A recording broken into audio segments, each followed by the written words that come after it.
बांकीपुर उपचुनाव के वोटिंग के बीच नितिन नबीन ने किया है बड़ा ऐलान। क्या कह रहे हैं वो हम आपको बताते हैं, लेकिन उससे पहले नमस्कार, इन्फॉर्मेशन दिख रहे हैं यहाँ पर, मैं हूं सानिया आपके साथ। नितिन नबीन ने सोशल मीडिया के माध्यम से कहा है कि पहले आप मतदान कीजिए, उसके बाद जलपान कीजिए।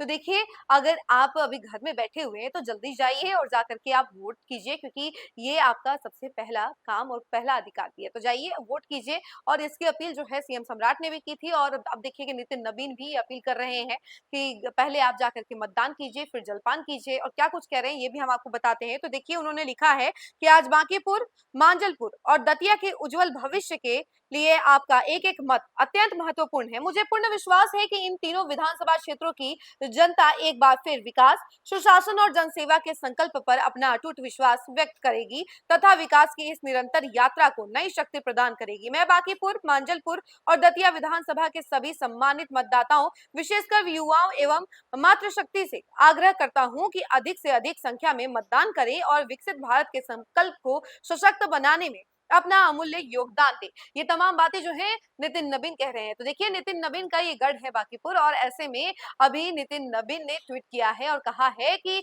सबसे पहले आप जाकर के मतदान कीजिए। देखिए, अगर सुबह 9 बजे तक की बात की जाए तो काफी कम वोटिंग परसेंटेज देखी गई, उसके बाद ये वोटिंग परसेंटेज बढ़ता है। और देखिए कि अभी तक की जो सिचुएशन है उसके अनुसार ये वोटिंग परसेंटेज काफी कम आंकी गई है। तो आगे आगे अभी इंतजार किया जा रहा है कि आखिर वोटिंग परसेंटेज बढ़ता है, कितना बढ़ता है, क्योंकि शाम 6 बजे तक का समय है। उसके बाद बांकीपुर की किस्मत ईवीएम में कैद हो जाएगी। और आपको बता दें कि सुबह शाम 6 बजे तक ही समय दिया गया है मतदाताओं को। उसी वक्त तक वो जाएंगे बूथ पर और वोट डालेंगे, और उसके बाद बांकीपुर की किस्मत तय हो जाएगी। क्योंकि आपको तो मालूम ही है कि कांटे की टक्कर है। एक तरफ प्रशांत किशोर है, दूसरी तरफ रेखा गुप्ता है, और तीसरी तरफ है नीरज सिन्हा। नीरज सिन्हा के साथ पूरा बीजेपी जो है खड़ा है, यानी कि सम्राट चौधरी, नितिन नबीन सभी खड़े हैं। लगातार नितिन नबीन ने बिहार दौरा भी किया और पटना में कई बार उन्होंने जनसभा की रोड शो तक किया।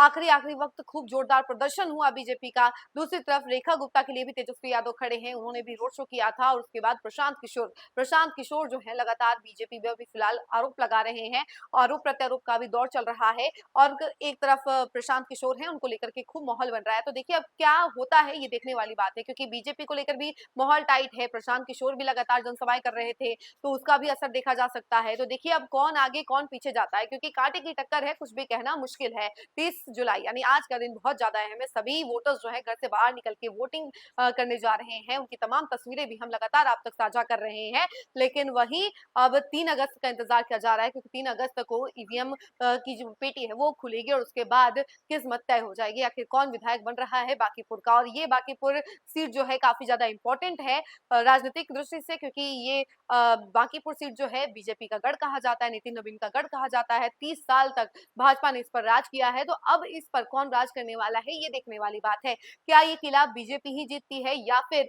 ये किला किसी और के हाथ में जाता है, ये देखिए क्या होता है। तो हम आपको जरूर बताएंगे, लेकिन फिलहाल इस खबर में इतना ही। ऐसी तमाम अपडेट के लिए जुड़े रहे हमसे और देखते रहे न्यूज़ फॉर नेशन। धन्यवाद।